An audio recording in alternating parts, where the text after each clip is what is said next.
peur de l'inflation, peur de la déflation, peur de la SEC, peur d'aller en prison parce qu'on a développé un programme open source. C'est un petit peu le mot qui revient, la peur, c'est quelque chose aussi qui est excessivement attendu. Le marché va attendre les chiffres de l'inflation de 14 heures. Le marché traditionnel américain va attendre ces éléments-là pour prendre la décision. Est-ce que oui ou non, ils vont commencer à pricer un pivot de la Fed? Est-ce que oui ou non, on va arriver dans une économie de crise au niveau de l'Amérique? Et est-ce que la crypto va être impactée?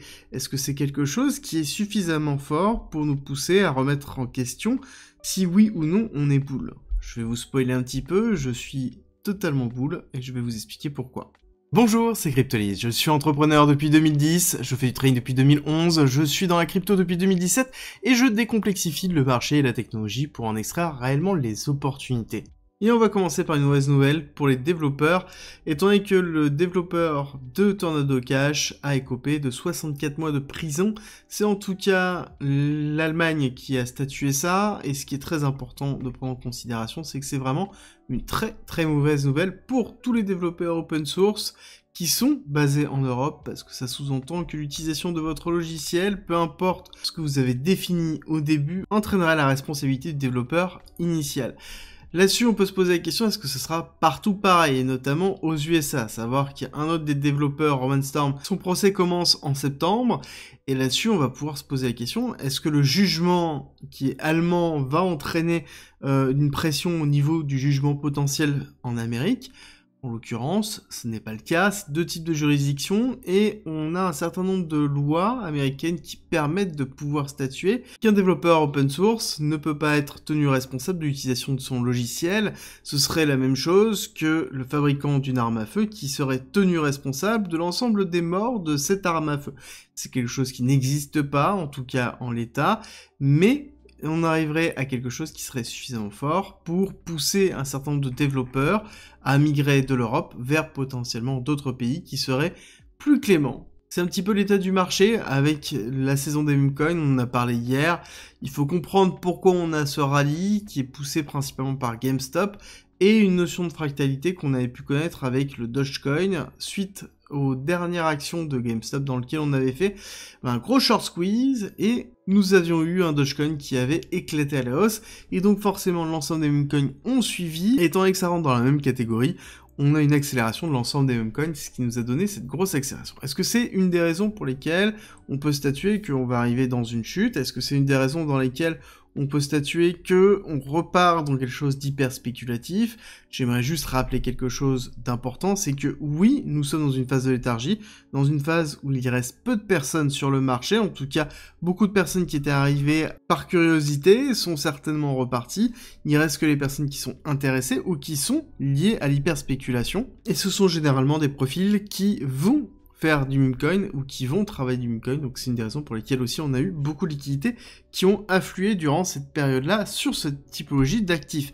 Mais ça ne veut pas forcément dire qu'on va repartir sur un bear market, loin de là. Je vais raborder cette vision dans quelques instants, mais il faut juste comprendre qu'il est normal d'avoir des phases de spéculation, qu'il est normal d'avoir des phases de léthargie, qu'il est normal d'avoir ces moments d'incertitude parce que c'est l'état général du marché et c'est voulu comme tel. Et je le rappelle aussi dans cette partie de nouvelles, bien que je vais le rappeler après dans la partie technique. Dans les autres news crypto, nous avons Lingo qui lance son airdrop, donc plutôt classique avec une plateforme de social fight dans lequel on va devoir faire des quests pour avoir des points pour ensuite se diriger vers l'airdrop, quelque chose qui est excessivement classique que je vous ai déjà présenté sur d'autres projets.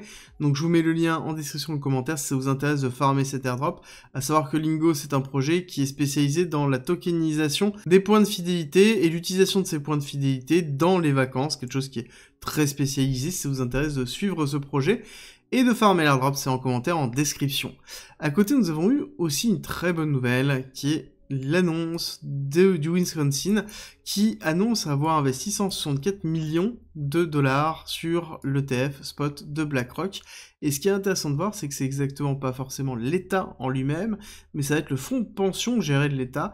Et c'est très important parce que c'est une manne financière aux USA et un type d'institutionnel qui est très important et qui représente énormément d'argent. Pas forcément sur le Wisconsin, mais sur tous les États américains, sur toutes les grosses sociétés, les fonds de pension sont une manne financière la plus importante quasiment des USA, et ça montre qu'il y a cette typologie d'institutionnels qui est intéressée par l'ETF Spot Bitcoin, mais la question c'est est-ce qu'ils vont continuer, à savoir qu'ils représentent plus de 156 milliards de dollars, donc quelque chose qui est très important, et encore une fois, on parle d'un seul fonds de pension.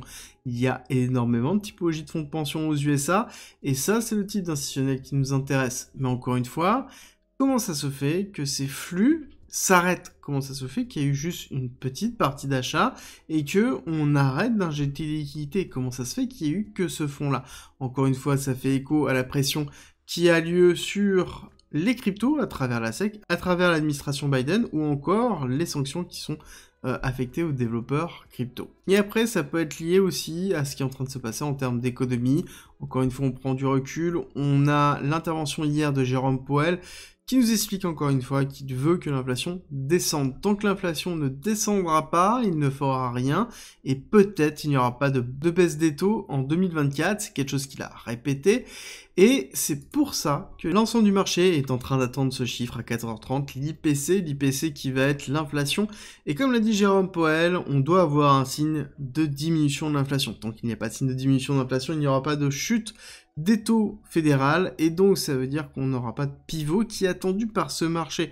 C'est pour ça que c'est un chiffre qui va être excessivement suivi et qui va être limite l'indicateur clé. Est-ce qu'on a une tendance qui est en train de s'inverser? Est-ce qu'on a une accélération? Le pire des scénarios serait une inflation qui est en train de monter, chose qui pourrait arriver avec ce qui s'est passé au niveau du pétrole courant avril, et c'est pour ça aussi qu'on a un marché qui est peut-être dans une forme d'instabilité, parce qu'on attend réellement ces chiffres d'inflation. Et dans tous les cas, je vous le dis, peu importe la typologie des chiffres, il faudra avoir un certain nombre de mois passés avec l'IPC en chute pour avoir un Jérôme Powell qui décide la mise en place d'un pivot de la Fed, à moins qu'on ait une économie qui soit au bord de l'explosion, et clairement ce n'est pas ce qu'on souhaite. Dans tous les cas, ce qui est sûr et certain, c'est que cette phase de léthargie, on la ressent énormément au niveau des cryptos, on a l'habitude de ressentir ça pour tous ceux qui étaient présents en 2023 avec cette période qui était excessivement longue. Encore une fois, on pourrait se retrouver dans une typologie de range très très long terme, entre 60-75 ou pourquoi pas 52-75, avec un point bas, un point haut, un point bas, et ensuite une rupture, quelque chose qui peut durer quelques mois. Est-ce que ça change le fait que je sois bull? Non, encore une fois, on n'oublie pas que nous sommes dans quelque chose qui est très agressif, très bull, et comme je vous le répète régulièrement, oui, on peut retracer, oui, on peut aller chercher 52 000, mais ça ne change rien que, fondamentalement, ce sont des opportunités, étant donné que nous sommes toujours dans une tendance haussière, et qu'il n'y a rien qui inverse ça. Ce n'est pas parce qu'on a un retardement potentiel de la mise en place du bull run par rapport à ce qu'on avait pu voir sur l'arrivée des liquidités au niveau des ETF, que ça change la dynamique. C'est plutôt l'émotion qui change, mais la dynamique reste toujours haussière. La dynamique court terme est peut-être baissière, mais encore une fois, nous sommes dans une accélération, et c'est quelque chose qui prendra le temps nécessaire d'être effectué, et encore une fois, il ne faut pas être pressé. Nous sommes toujours, et ça je le répète, que ce soit à 75 000 ou que ce soit à 62 000, ou que ce soit à 52 000, le bon moment, parce que justement cette phase d'hyper-expansion du bull run, on ne l'a pas connue. Encore une fois, si on doit dézoomer, nous sommes dans cette période-là. Nous sommes dans cette période-là. Est-ce qu'on peut considérer que c'est quelque chose qui est bear? Est-ce qu'on peut considérer que nous ne sommes pas en avance, à savoir qu'on a potentiellement tout ça qui arrivera?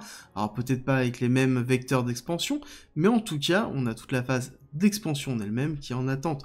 Et c'est pour ça qu'il faut encore une fois prendre du recul par rapport à la situation où nous nous trouvons, ne pas se dire que ce n'est pas le bon moment, ne pas se poser de questions en disant qu'on va retourner à 20 000, avoir une stratégie d'achat, avoir une stratégie d'investissement ou de renforcement, avoir une stratégie de gestion du risque. C'est le moment opportun de se le poser, et quand on regarde court terme, on voit que on va certainement avoir un certain nombre de réponses sous peu de temps. Étant donné que nous sommes dans une forme de contraction, on sait très bien que le cours de BTC, quand on est dans une forme de contraction de liquidité, on aura une explosion derrière, que ce soit à la hausse ou que ce soit à la baisse. On aura une explosion, on aura le momentum qui va se décider, on arrêtera de latéraliser. Donc c'est quelque chose qui est important. Je rappelle que nous avons toujours ces deux bornes, et tant qu'on n'a pas maintenu ces deux bornes, ici, tendance baissière court terme, retracement au-dessus de la zone des 67 000, ça veut dire qu'on repart sur quelque chose qui va être aussi avec une target à 74 000. Si jamais on casse ici le niveau des 56 000, ça veut dire que le prochain arrêt sera certainement les 54 ou les 52 000. D'accord? Et donc c'est une continuité ici baissière si on casse ce break of structure. Si jamais par contre on fait une reversal, on ira chercher ce niveau des 67 000 et c'est les deux niveaux à garder en tête pour le Bitcoin parce que nous sommes actuellement dans cette forme d'incertitude que l'on voit aussi au niveau du momentum. On a un momentum qui est en train de pousser à la hausse, donc on a une construction du momentum haussier et un cours ici qui se comprime. Donc on va avoir une réponse, je pense, d'ici la fin de semaine, et ça pourrait même venir aujourd'hui avec les interrogations et la réponse de Jérôme Powell au niveau des taux d'inflation, et ça anticipera, le marché anticipera la réaction de Jérôme Powell. Mais encore une fois, même si nous sommes court terme pour discuter de ça, on recule, on voit quoi? On voit toujours cette accélération long terme, un retracement classique, la mise en place d'une borne haute, la mise en place d'une borne basse. Nous sommes potentiellement dans un range, en tout cas c'est la théorie que je privilégie, et c'est une théorie qui est en même temps cohérente par rapport à la fractalité du marché qu'on a déjà connue. Et malgré tout ça, on se retrouve avec un marché qui est sous une pression baissière de Grayscale Capital et qui arrive pourtant à tenir. Encore une fois, on a Grayscale Capital qui est en train de diminuer la totalité de ses actifs sous gestion, et ça va continuer jusqu'à ce qu'on arrive à un niveau très bas, mais malgré ça, on a toujours des achats, certes petits, mais de 12 millions de dollars sur BlackRock, et donc ça veut dire qu'il y a toujours un intérêt, et il y a toujours des inflows qui rentrent. Des inflows moins importants, qui est plutôt logique par rapport à tout ce que je vous ai expliqué dans la partie nouvelle, dans lequel, oui, nous avons une pression au niveau institutionnel, oui, nous avons une pression au niveau du secteur de la crypto, et oui, nous avons une instabilité économique, et qui est en même temps le reflet de l'instabilité politique qui arrivera avec les élections américaines. Et tant que cette partie-là n'est pas réglée, on n'aura pas forcément de décision du marché, et c'est pour ça que je vous dis qu'encore une fois, on prend du recul, on patiente. Nous avons ici une borne basse actée dans les 60 000, une borne hausse dans les 74 000, la seconde borne basse est dans les 52 000, mais dans tous les cas, on est patient et ce sont des opportunités pour définir sa stratégie ou la construire. C'est un peu la conclusion à avoir. On reste toujours dans cette typologie de latéralisation, de respiration du marché. On risque d'avoir une réponse sous très peu de temps pour est-ce que oui ou non on fait un rebond dans les 60 000 ou est-ce qu'on les casse? Ça sous-entend qu'à ce moment-là, on sort du range 60-75, et donc on irait peut-être faire 56-75, qui serait une autre typologie de range, dont on abordera plus tard. Et est-ce que cette réponse arrivera des USA? Dans tous les cas, on aura un retour à 14h30, donc très très rapidement au niveau des chiffres de l'inflation. Et le dernier point, c'est qu'il n'est pas forcément positif d'être développeur en Europe, surtout si on fait des projets blockchain, et des projets open source. J'espère que cette vidéo vous a plu, si c'est le cas, n'oubliez pas de liker, partager, vous abonner, et on se retrouve très très vite pour une nouvelle vidéo.